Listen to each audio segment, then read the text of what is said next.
Hi, I'm Thomas Camprielli and this is my presentation about Sugata Mitra. So what does Sugata Mitra contribute to educational thinking or practices? Sugata Mitra was a pioneer for the creation of the minimally invasive teaching strategy. This teaching strategy is used worldwide today, with the greatest effect being seen in places of poverty and low education areas. As well as his work in the Hole in the Wall project and the School in the Cloud labs, Mitra has many inventions in the subject of educational technology, including a finalist in the World Technology Awards. How did the historical, political and social climate of the time influence Sugata's educational thinking? Sugata was born in West Bengal in India in 1952. In India throughout the 1950s and 1960s, there was heavy conflict with both Pakistan and China. He grew up in a time where there was great poverty and it was a privilege rather than a right to be educated. The struggle of children in his home country was an initial inspiration for his work in the creation of the Hole in the Wall and School in the Cloud projects. What is significant about his contribution? Mitra's contribution towards the minimally invasive teaching strategy began with a hole in the wall experiment.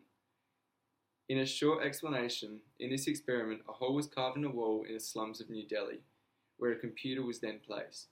Locals were given free access to this computer, and it was seen that, especially among young children, they not only taught themselves but their peers different skills.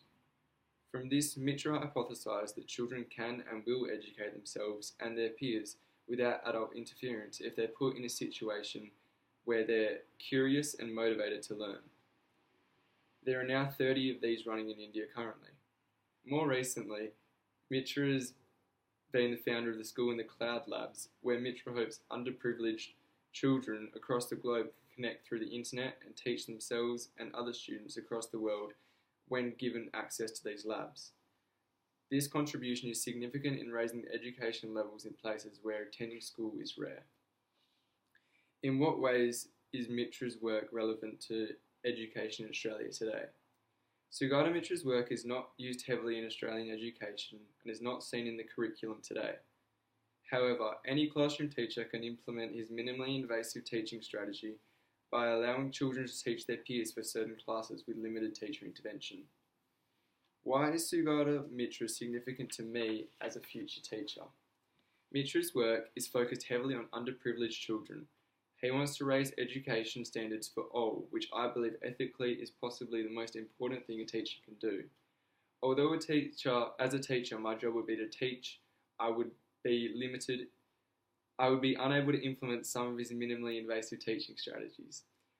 But I do believe that his School in the Cloud labs could be situated in rural Australia to help decrease the current racial education gap that occurs with Indigenous students compared to non-Indigenous students. This is something that I could advocate for as a future teacher. Thank you.